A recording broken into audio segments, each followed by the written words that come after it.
They laughed at the janitor, asking for a loan. Then the bank CEO called him Dad. This story starts in a quiet American town where the glass of downtown buildings reflected the early morning sun like polished steel. An old man named Harold Whitman pushed open the maintenance door of Silver Pines Bank, the largest financial institution for miles, its marble floors gleaming, its lobby echoing with the sound of heels and confidence, not work boots and humility. And as Harold stepped inside, with his battered mop bucket and the same faded blue uniform he'd worn for 23 years, he had no idea. Today would be the day. Everything in his life quietly shifted course. The day people would reveal who they truly were. The day dignity would be tested, and the meaning of family would take on a shape he hadn't seen coming since the night he held his son for the last time before walking away to give him a better life. The story begins with a hook sharper than the bank's marble edges. Harold, 71 years old, soft-spoken, slow-moving but steady, approached the loan desk, not with a mop, not with a wrench, not with a cleaning cloth tucked in his back pocket, but with a folder clutched so tightly in his hands the paper edges curled under his fingertips. The bankers saw him and snickered before he even opened his mouth. He wasn't one of them. He wasn't wearing a suit. He didn't talk about business. They didn't see a man. They saw a job title. And that was mistake number 1.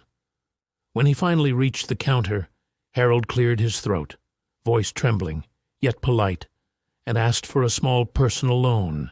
Nothing extravagant, nothing ambitious, just enough to cover medical treatments. His late wife's insurance never paid out.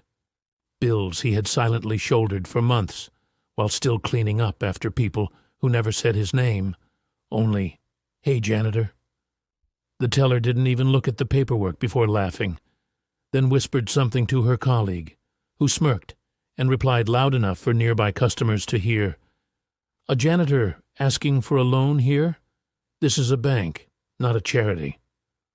A few customers glanced over, some pitying, most indifferent, one shaking his head as if Harold's request was an inconvenience to the atmosphere.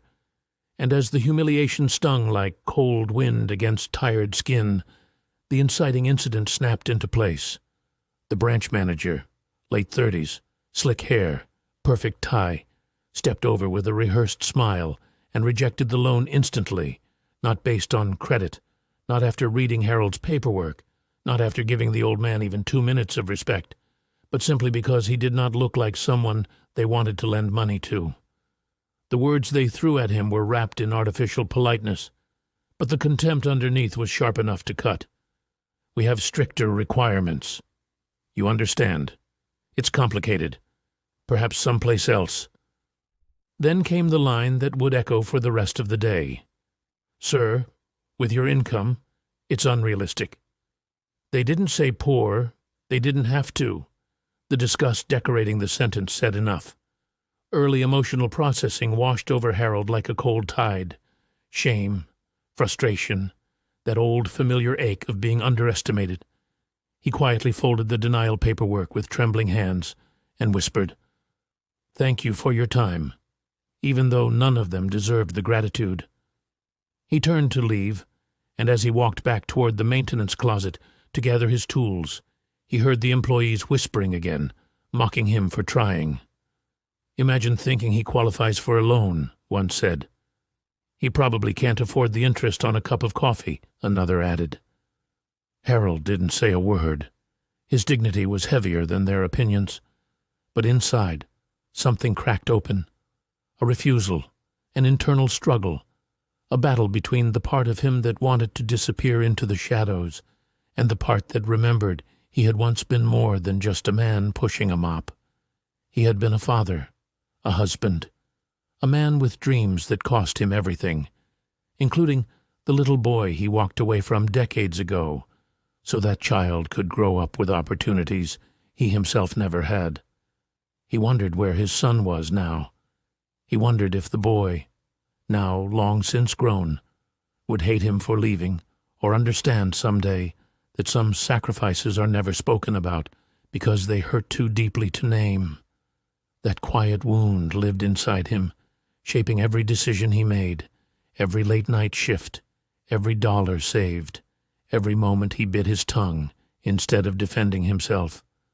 But humiliation has a funny way of reminding people of what they lost and what they deserve. And so came the decision to fight back. Not with anger, not with shouting, not even with confrontation. Harold simply took a breath, tightened his grip on the mop, and walked toward the executive floor. He had work to do. Polishing windows, fixing leaking pipe under the break room sink, clearing the morning dust along the baseboards, and he did it with the same quiet dignity he carried into every room. But upstairs, whispers began circulating. Something unexpected was happening. The bank's CEO, rarely seen, rarely spoken to, always on the top floor behind glass walls, had arrived early. His name was Jonathan Pierce, charismatic, respected, brilliant, a man whose presence made employees straighten their posture and correct their tone. And he was in a bad mood. Everyone knew it. He'd slammed his office door, demanded silence, and snapped at anyone who tried to brief him. But as Harold rolled his cart past the executive hallway, the rising action began to take shape. Jonathan stepped out of his office, eyes red, face tense, phone in his hand. "Find him," he barked to his assistant. "I don't care who you have to call. Find him." Harold passed by quietly, head lowered, trying not to intrude. But Jonathan stopped mid-sentence, froze, turned, stared. There, in the soft overhead lighting, the CEO's expression shifted from irritation to disbelief, then to something raw and unguarded, like seeing a ghost wearing a faded blue uniform. "Sir?" his assistant asked. Jonathan didn't answer. He stepped closer, eyes fixed on Harold, studying the lines on his face, the tired eyes, the familiar shape of the man who had once carried him on his shoulders through crowded county fairs, who taught him how to fix a bike chain, who disappeared one night without a goodbye, but left a letter explaining why. The turning point came quietly, but with a force that stopped the entire executive floor. Jonathan whispered one word.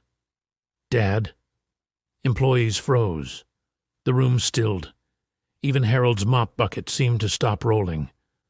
The old man looked up, breath catching in his throat, unsure he'd heard correctly. "Jonathan," he whispered back, and that was all it took. The CEO closed the distance and wrapped his arms around the janitor with a fierce, desperate embrace that spoke of years lost and years forgiven in one heartbeat. The whispers spread like wildfire. "Did he say Dad?